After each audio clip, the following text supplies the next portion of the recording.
often asked by business leaders how they can be more effective. The one change I always need to recommend is they spend less time being busy. I tell them, your calendar is over-jammed. Clear it for at least an hour each day. Do some thinking work. It's not how busy you are that will be noticed, rather the quality of the ideas that you are turning up with. So it really came as a very little surprise to me that CEDA's new research reveals that Australian firms are strongest at sensing opportunities for innovation, but not necessarily putting this into action by transforming their businesses. The companies are behaving just like their leaders, too busy to really think. CEDA's research explored the dynamic capabilities of Australian businesses, capabilities that help businesses survive and thrive in uncertain times. Businesses are only able to harness dynamic capabilities when they have the space to do thinking work. Our principal role is to be an investor, or to be a co-investor more specifically with the different tiers of government and the other parties that I've described. And I think the key thing the key question I'm asking myself is how the Commonwealth can set itself up to be an informed and an influential investor.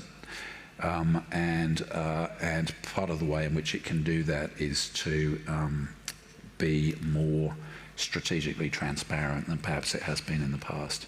I think it's fair to say that the last 12 months, or the first 12 months of this government, have been about dutifully translating election commitments into budget commitments and getting cracking on those, and about cleaning up a bunch of grants programs and making sure that there's integrity behind those programs.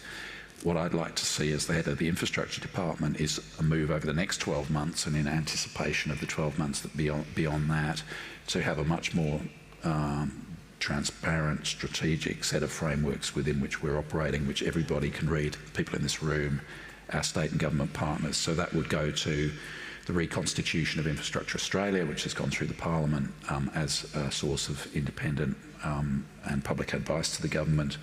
The decarbonisation roadmaps for the transport sector and for the infrastructure construction sector. We're developing and will publish in due course an infrastructure policy statement which will articulate what the Commonwealth Government is seeking to achieve, and there will be no surprises in that. It'll be things about unlocking housing supply, things around the efficiency and resilience of our freight networks and of our supply chains, and the efficient operation of our land transport networks. Success in everything, in every relationship, starts with the culture and the respect that each party brings, and that's across three tiers of government. We talk about states, territories and Commonwealth, but local government has an absolutely critical role to play and controls many of the infrastructure assets which are most critical to the performance of the economy. So if we think about what a relationship of respect needs to look like between the different tiers of government, from the Commonwealth's point of view, I think it's reasonable to expect the states and territories to have well-developed strategic long-term plans for their jurisdiction, which are not just about what projects we're going to cut ribbons on, but think about the long-term economic, social and environmental objectives of their jurisdiction. And when I think of plans that have been done really well in the past, things like the Victorian Transport Plan in 2008-9, which I was involved in, long-term transport master plan in New South Wales a few years ago, particularly where those plans integrate transport and land use, there's real value there. And then that creates an evidence-based framework within which the Commonwealth can invest. If, on the other hand, there's a vacuum, a strategic vacuum, which is left there by the states and territories who control many of the levers, then that's when that vacuum tends to be filled with politically expedient or opportunistic projects. So it's legitimate for the Commonwealth to expect the states and territories to have long-term plans, and that they should be integrated and respond to challenges like decarbonisation, challenges like housing affordability, and that the states and territories should have strong assessment frameworks so that out of their strategies, their long-term strategies, can come projects which are appropriately substantiated through business cases, stress tested with good, consistent, common planning assumptions. So there's a degree of robustness, stress testing, predictability at the point where those projects are brought to market for the construction sector to deliver. So I think those are legitimate expectations that the Commonwealth can have of the states and territories. And conversely, I think it's perfectly reasonable that the states and territories should expect the Commonwealth to be transparent about the things in which we will invest. What are our priorities? We can't leave the states and territories guessing. We need to get more people into infrastructure and particularly into construction. We all know that. The female side of things is the area where we have failed dismally for so long, and it's the area where we need to work the hardest. Interestingly, I think there is a massive amount of focus and energy being put on getting more women engineers into the sector, and that I'm not sure there's any more we could actually be doing on that. It's very effective work going right into unis, and we are seeing a lot of female grads coming in. The problem is, in construction, we lose them. And we lose them to other sectors, and we lose them to other parts of the infrastructure sector. Back to the designers, they might go to government, and the reason that they go predominantly is because we haven't got the cultural settings right in construction. And so there needs to be a massive effort in that. And it's not just the cultural settings, it's everything from flexibility, from mentoring. You know, if you look across construction companies, a lot of the women in senior roles are not in those profit and loss roles.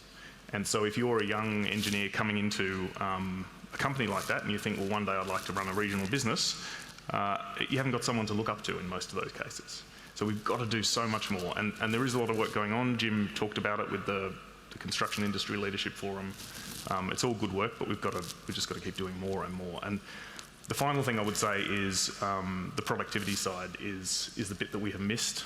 And in part it's because, you know, in my world in construction, it's cyclical by nature. When we have problems, we just tend to throw more people at it, rather than actually trying to address the underlying problem. So as a sort of starting mindset, when you're coming into a project, that can help, you know, smooth things over. Because some projects, the community benefit is obvious, it's real, it's tangible, it's for that local community. It might be a train station upgrade, a new ferry wharf, something that's pretty simple, right?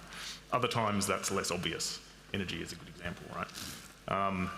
But if you have that mindset and you think, well, what can we do? How can we actually make this better? How can we engage the local community? How can we be respectful in the way we work? What is the legacy that we're going to leave here? Then you can actually start to bring the community on side, even in some of the most controversial projects, in my view. I think the one thing I would say on that makes the life of construction companies harder sometimes is when clients either tell or don't tell us up front how important that is, because these things cost money. And if we're going to see them, if clients want to see them in a tender box, they need to tell us they want to see them in a tender box, because otherwise we can go to, you know, a tremendous amount of effort working out what the right strategy is to work with the community and get underbid by someone when it's not actually taken into an assessment criteria. So in my view, that has actually been the root cause of a number of situations that have happened where projects haven't had the right level of impact on the community. What we're doing at a social level for the project, but also for the nation. We can't just do project to project. We have to look at this. We're changing the whole energy infrastructure again, and there's social gains from doing that. As rational and sensible as Jim's strategy and pipeline and observations were,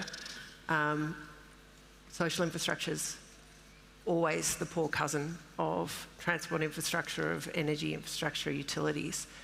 And I worry when he talks about rationalising the long list of rats and mice, that because the capital into inevitably smaller, discrete social infrastructure projects will look like they're smaller projects with smaller impact, they might get lost because they're not nation building enough.